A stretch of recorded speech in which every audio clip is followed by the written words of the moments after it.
Cell, the unit of life, chapter 8 of class 11th according to NCERT. ठीक है. Before start, if my videos are really helpful and worth, then please subscribe my channel and also press the bell icon so you will be notified whenever I will upload a new chapter. So let's start. The cell is the basic unit of life. The cell is present in all the living organism. ये line एक slogan की तरह अपने mind में fit कर लो, that cell is the fundamental structural and fundamental unit of life. Slogan क्या है? The cell is the fundamental structural and fundamental unit of life. बहुत बार ये क्वेश्चन पूछा जाता है. ठीक है. Then the cell is single celled and also contains many cell. तो अगर सिंगल सेल है तो हम उसे क्या बोलते हैं? यूनिसेल्यूलर ऑर्गेनिज्म बोलते हैं, जो कि इंडिपेंडेंट एग्जिस्टेंस शो करता है and they perform essential functions of life. और वो एक सिंगल सेल के अंदर जितने भी केमिकल रिएक्शंस लिविंग ऑर्गेनिज्म के लिए, लिविंग होने के लिए होती है, वो सारी केमिकल रिएक्शंस उस एक सेल, सिंगल सेल के अंदर होती है by performing essential functions of life. और अगर many cells present है then it is known as the multicellular organism. तो सेल को प्रॉपर डिफाइन करने के लिए सेल थ्योरी बनाई गई. तो बहुत से साइंटिस्ट सामने आए जिन्होंने अपना अपना पॉइंट ऑफ व्यू बताया कि सेल ये है वो है, तो वी विल स्टडी दैट. तो सबसे पहले 1838 के अंदर मैथियस शेल्डन जर्मन बोटेनिस्ट आए और उनके ऑब्जर्वेशन के according all the plants are compose of different kinds of cell and the group of cell will form tissues of the plant. तो उनके ऑब्जर्वेशन के अकॉर्डिंग क्या है कि जितने भी प्लांट्स है वो कंपोज्ड है of different kinds of cell, और जब ग्रुप ऑफ सेल्स फॉर्म हो गए तो वो टिश्यू फॉर्म करेंगे ऑफ द प्लांट. देन उसके बाद 1839 के अंदर श्वान आए, who is the British zoologist. उनके ऑब्जर्वेशन के अकॉर्डिंग उन्होंने भी बताया कि एनिमल्स के अंदर भी different types of cells present है, different type of animal cells present है, and the cell had a thin outer layer known as plasma membrane. उन्होंने प्लांट्स के बारे में भी अपना पॉइंट ऑफ व्यू दिया that the presence of cell wall is the unique character of plant cells. तो plant के अंदर उन्होंने बताया कि जो सेल वॉल प्रेजेंट है that is the unique character of plant cell. As we know that animal cells के अंदर cell wall is absent but plasma membrane present होता है, but in plant cells cell wall is the unique character of the plant cells. उन्होंने एक hypothesis भी दिया that the bodies of plants and animals are composed of cells and the products of cell. तो ये hypothesis किसने दिया? Schwann ने दिया, who was the British zoologist. तो बहुत बार बच्चों को ये कंफ्यूजन होता है कि श्वान जर्मन बोटेनिस्ट था या शेल्डन था. शेल्डन लाइक कौन पहले आया? तो ये जो कंफ्यूजन है ये दूर करेंगे एक ट्रिक से. ठीक है. तो सबसे पहले देखते हैं श्वान को.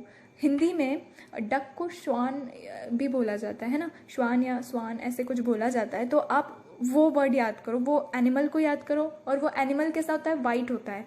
तो वाइट क्यों?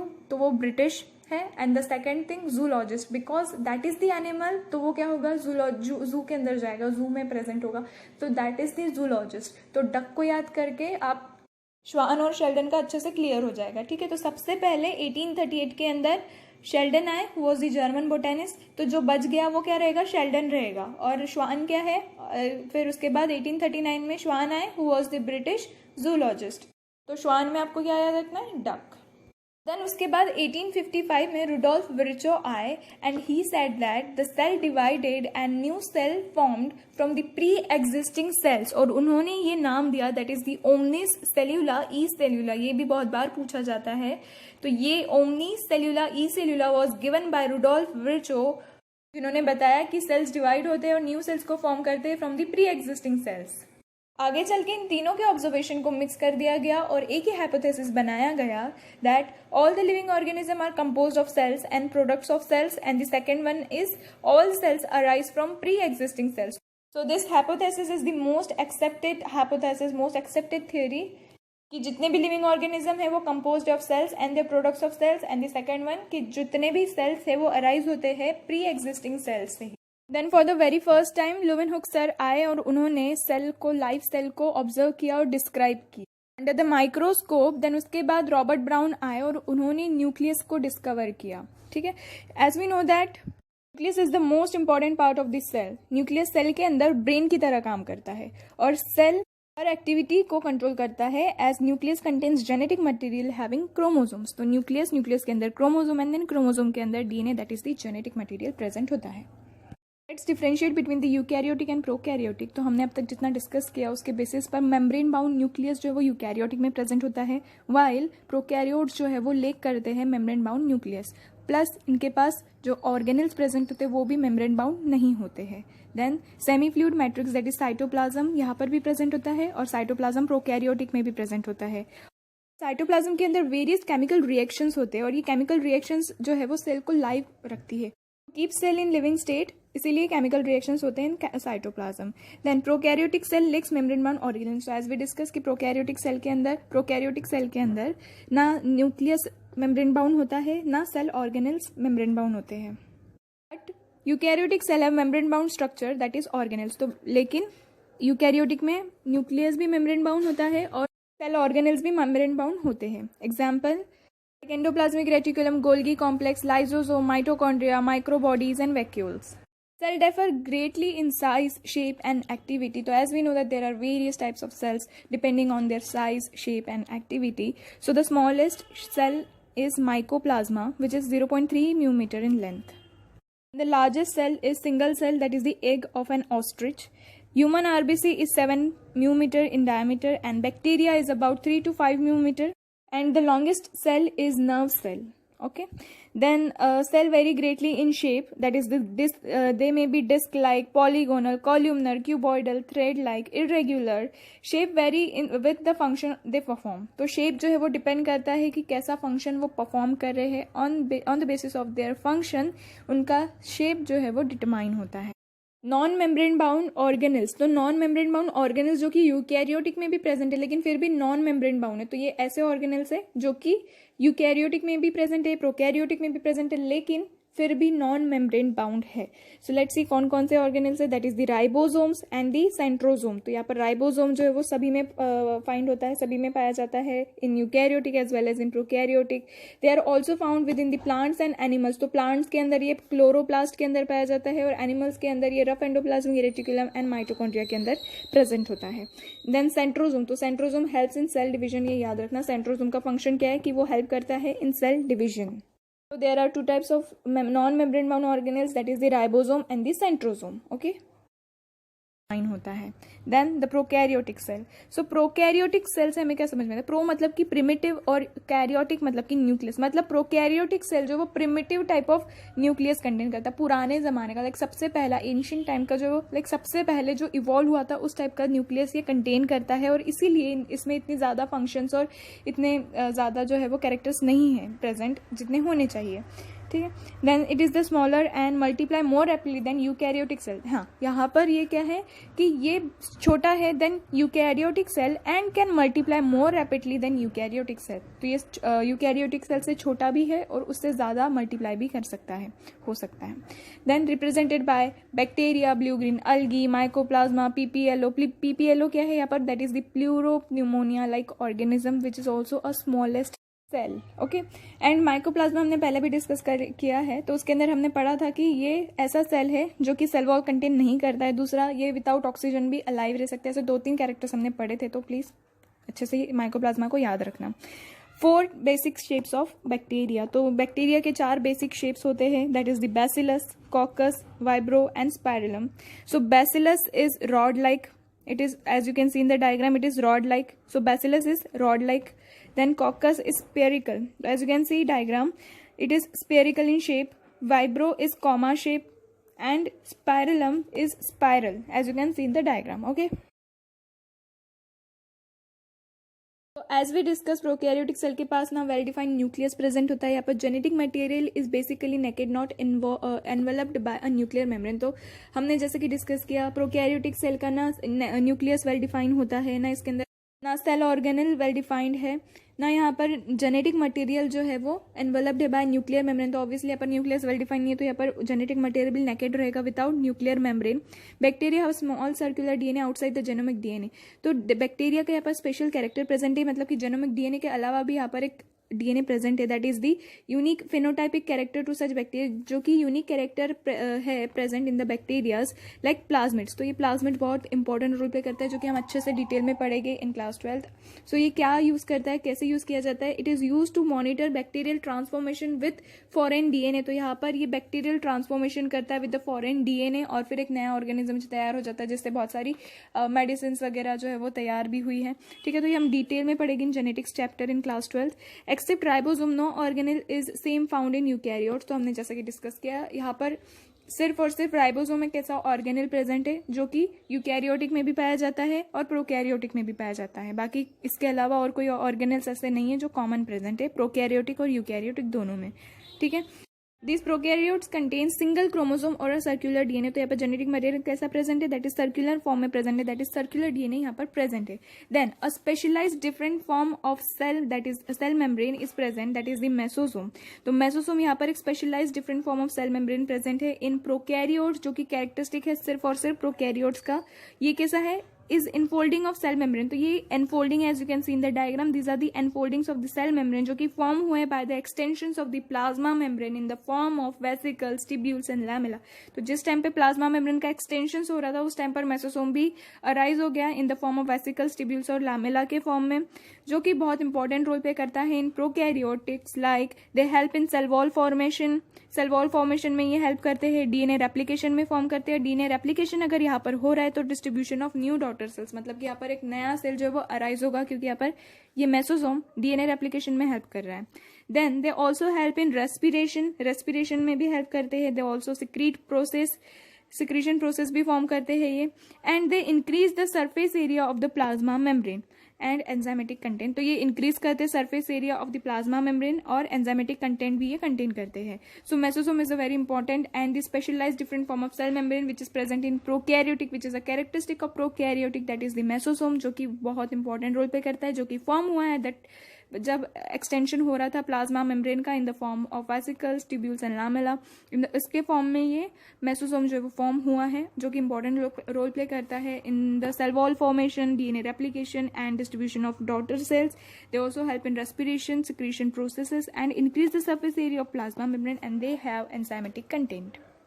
देन बैक्टीरिया सेल में भी मोटाइल और नॉन मोटाइल। तो बैक्टीरिया में भी मोटाइल भी हो सकते हैं या फिर नॉन मोटाइल भी हो सकते हैं। अगर वो मोटाइल है, इसका मतलब उनके पास फ्लैजेलम प्रेजेंट है। यहाँ पर फ्लैजेलम जो 3 पार्ट्स में डिवाइड होता है, that is the filament, hook and basal body. तो filament is a long hair like structure as you can see in the diagram. Second जिससे वो अटैच होते हैं, दैट इज द हुक, जिसकी मदद से वो अटैच होते हैं to the basal body. Okay, so flagellum have 3 parts, that is the filament, hook and basal body. Okay, and if they are non motile so that में बी pili और फिम्ब्राई। तो पिलाई कैसा है, elongated tubular structure made up of special protein। तो as you can see in the diagram, इस तरीके से elongated tubular structure है जो कि स्पेशल प्रोटीन से मिलकर बना हुआ है।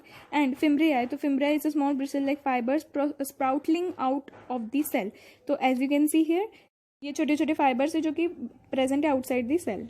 Then cell envelope and its modification. तो सेल एनवेलप क्या है यहाँ पर और कैसा उसका मॉडिफिकेशन वो देखेंगे। So most prokaryotic cell have a chemically complex cell envelope. यहाँ पर सेल एनवेलप जो वो 3 लेयर स्ट्रक्चर है जो कि 3 लेयर्स में डिवाइडेड है। It contains plasma membrane which is the inner most, then second layer is cell wall and the third layer is glycocalyx. Okay, so this 3 layers act together single protective unit. तो ये तीनों layer जो है वो एक साथ single protective unit की तरह काम करती है।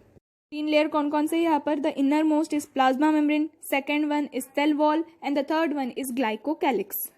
Bacteria is classified into 2 groups. तो बैक्टीरिया 2 ग्रुप्स में क्लासिफाइड है, that is the gram positive and gram negative. अगर बैक्टीरियाज ग्राम स्टेन ले लेते हैं, those bacterias which takes up the gram stain they are gram positive, और ऐसे bacterias जो ग्राम स्टेन नहीं लेते, the other that do not take up the gram stain they are gram negative. तो जो ग्राम स्टेन ले लेंगे वो ग्राम पॉजिटिव, जो ग्राम स्टेन नहीं लेंगे वो gram negative. Then next topic is glycocalyx. तो glycocalyx is the outermost layer of the cell envelope. ठीक है, हमने डिस्कस किया कि प्लाज्मा मेम्ब्रेन, सेल वॉल और ग्लाइकोकैलिक्स ये तीनों मिलकर एक प्रोटेक्टिव सिंगल प्रोटेक्टिव यूनिट की तरह काम करते हैं। तो let discuss, as we know that plasma membrane हमें पता है, सेल वॉल हमें पता है। अब हम यहाँ पर ग्लाइकोकैलिक्स के बारे में पता करते हैं कि ग्लाइकोकैलिक्स क्या है। So it is slime layer which is loose sheath and capsule which is a thick and tough। तो ग्लाइकोकैलिक्स जो 2 इससे बना हुआ है, that is slime layer and capsule. तो स्लाइम लेयर यहाँ पर लूज शीथ है एंड कैप्सूल यहाँ पर थिक एंड टफ है। Then cell wall determines the shape of the cell and provides a strong structural support and prevent the bacterium from bursting and collapsing. ठीक है, तो cell wall यहाँ पर determine करता है shape of the cell and provide करता है strong structural support ताकि बैक्टीरियम सेल जो है वो बर्स्ट ना हो जाए, कोलैप्स ना हो जाए. देन प्लाज्मा मेम्ब्रेन यहाँ पर सिलेक्टिवली परमिएबल है. ठीक है, अच्छे से याद रखना, प्रोकैरियोट्स के अंदर प्लाज्मा मेम्ब्रेन कैसा है, selectively permeable. The next topic is ribosomes, which are very important. So these are the sites of protein synthesis. कभी भी ribosomes आए तो इसका main important character क्या है ribosomes का, that these are the sites of protein synthesis. Ribosome जो protein synthesis करता है, then they are associated with the plasma membrane as we discussed. तो ये plasma membrane के साथ associated है. उनका size जो है वो 15 nm to 20 nm के बीच में होता है. They are made up of 2 subunits. ये 2 subunits से मिलकर बने हुए, that is 50s and 30s units, which when present together form 70s prokaryotic ribosome. तो ये 50s और 30s यूनिट से मिलकर बने हुए, जब ये 50s और 30s टुगेदर फॉर्म हो गए तो ये 70s prokaryotic ribosomes कंटेन करेंगे. ठीक है, then several ribosomes में attach to single mRNA and form a chain, that is the polyribosome or a polysome. जब बहुत सारे राइबोसोम्स अटैच हो गए to the single mRNA, they will form a chain as you can see in the diagram. These are the ribosome and these are the RNA. तो वो कौन सा structure form करेंगे, they will form polyribosome which can also be called as पॉलीजोम.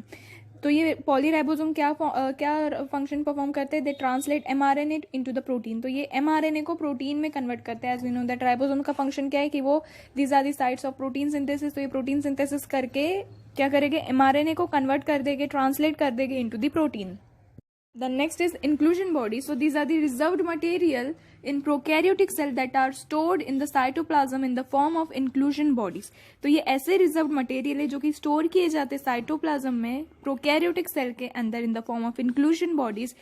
These are not bounded by any membrane system. तो ये inclusion bodies जो है किसी भी membrane system से bounded नहीं है, lie free in the cytoplasm. They lie free in the cytoplasm, freely present है cytoplasm के अंदर. इसके examples are phosphate granules, cyanophycine granules, glycogen granules. So these are the examples of inclusion bodies जो कि lie करते हैं freely in the cytoplasm, जो कि reserved material है जो कि store किए जाते हैं cytoplasm के अंदर in the form of inclusion bodies, and their examples are phosphate granules, cyanophycine granules and the glycogen granules. Gas vacuoles are found in blue green and purple green photosynthetic bacteria. तो gas vacuoles जो वो सिर्फ blue green और purple green photosynthetic bacterias के अंदर ही present होते हैं, जो कि हम अच्छे से डिस्कस करेंगे in photosynthetic chapter. Then eukaryotic cell, so this includes protist, plantae, animalia and fungi. तो जैसे कि हमने पढ़ा कि ये किस किस में present, kingdom Protista, kingdom fungi, Plantae, Animalia. तो इन सारों में eukaryotic cell is present.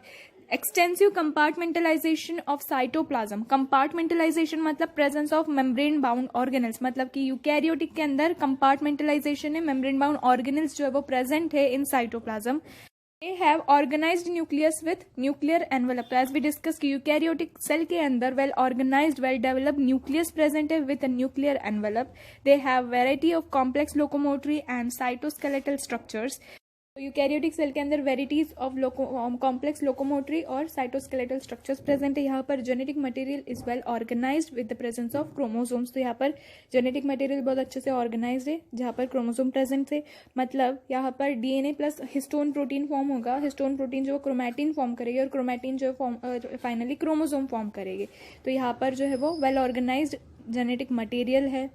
All the eukaryotic cell are not identical. तो जैसे कि हमें पता है कि प्लांट सेल और एनिमल सेल जो है वो डेफर करते हैं एक दूसरे से, जबकि वो दोनों भी क्या यूकैरियोटिक सेल है, लेकिन फिर भी वो डेफर करते हैं एक दूसरे से. Like plant cell have cell wall, plastids, large central vacuole, लेकिन ये सारी चीजें जो है वो एब्सेंट है इन एनिमल सेल.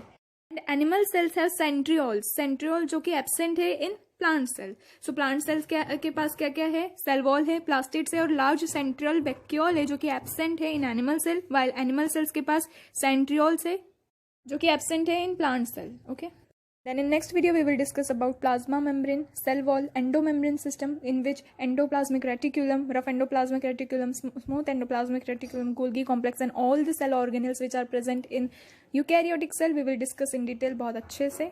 ठीक है, so stay tuned for the next video. And if you didn't subscribe my channel, please subscribe it ताकि आने वाले वीडियो की नोटिफिकेशन आपको मिल जाए. ठीक है, तो ऑल द वेरी बेस्ट. अच्छे से पढ़ो, खुद पर भरोसा रखो. You can.